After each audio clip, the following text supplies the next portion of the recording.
In this video, I'm going to be showing you Augment Code's new remote agent feature. If you haven't used Augment Code before, what it allows you to do is to have an AI coding agent directly within an IDE that you're already using. Regardless of whether you're using VS Code, JetBrains, or NeoVim, you'll be able to use this as an extension. In this video, I'm going to show you Augment within VS Code. They also do have a free tier for this where you can try this out.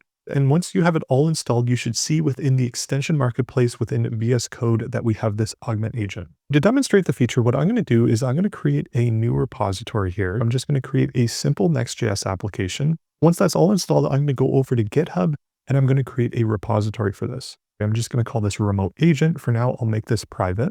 I'm going to create a repository. Once I have that, I'm just going to copy this code block here.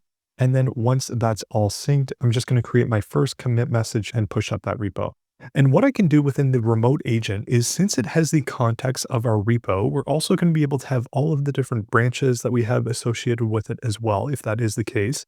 In this case, I'm just going to be working off main. You do also have the ability to customize your agent's environment. The way that this is going to work is, as soon as we kick off a task to the remote agent, it's going to spin up a container. It's going to check out our GitHub repository. It's going to pull that down. It's going to index all of that content. And then once that's done, the agent is going to work through step by step all of the different pieces that are required for the request that we made. The first thing that I'm going to do here is let's update the homepage to just read Developer's Digest. Let's remove everything else within there. What it's going to do is it's going to allocate those resources for the container. It's going to spin up the container, and then it's going to pull everything down. But what you can do is you can add in multiple agents in parallel, which is really neat. What I'll say within this is I want to set up an API that returns hello world in JSON. I also want to leverage app router within Next.js. Now a similar thing, what it's going to do is it's going to take that query, it's going to spin up that container, grab all of those different resources and start to work through that task. Finally, what I'll say here is I want to set up a header as well as a footer on every page. Let's make new components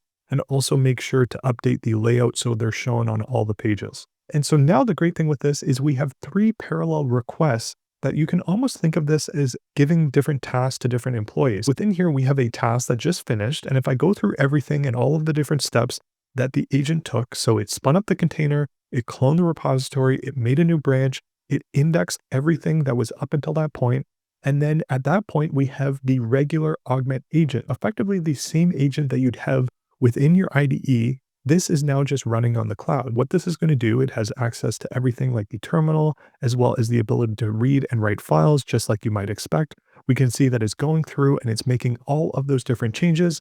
And what I can do within here is I can look at the remote changes. I can click through, I can see this diff here. It went ahead and it edited, and we now have the update here. What I can do here is I can go and I can click to apply file by file, or additionally, I can click to apply locally for all of the different changes. In this case, there was just one change, but now we'll see we have this page here where we have Developer's Digest at the top of the screen. Now I see another agent has just finished and we have this API, similar thing. It's going to spin up the container, clone that, make a new branch. It's going to index the repo and it's going to go and set off all of the different things that it needs to do. Within here, you can see it's leveraging the Augment Context Engine. And the Augment Context Engine is really powerful. You can have a repo with hundreds of thousands of files or tens of millions of lines of code, and it does a really great job at finding the correct context that it needs to feed into the agent at any given time. There are also various tools available. Here we can see it even did a little bit of research where it looked up the Next.js app router documentation. And then from there, we see it's correctly setting up the API file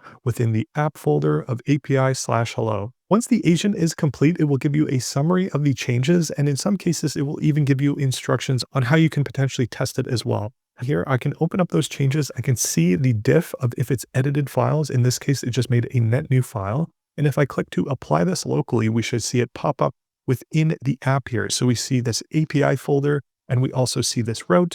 And so now if I go to our application and I go to the route of API/hello, we see this JSON object. Finally, we had the remote agent where we asked for a header as well as a footer on every page. Within here, we can see it read through the layout file, the page file, the global.css. It created a plan. And then what it did is it created the components directory, the header, the footer, updated the layout and gave us a summary of all of the different changes. Again, we can see all of those different edits there. Now that I've applied all of those different changes, I can take a look and save these out one by one. I'll save everything out and I'll take another look at our application. So now we see we have our header, we have our footer. And then as soon as we have the changes that we want, we can go ahead and we can update our GitHub repository and push all of those different changes. Here we see we created these net new files, and then we also had some files that we changed, and we can go ahead and push that up and we can have that reflected. The really nice thing with this is you can see how easy you can spin up all of these different remote agents. And one of the big benefits of this is instead of having a graveyard of the quote, we'll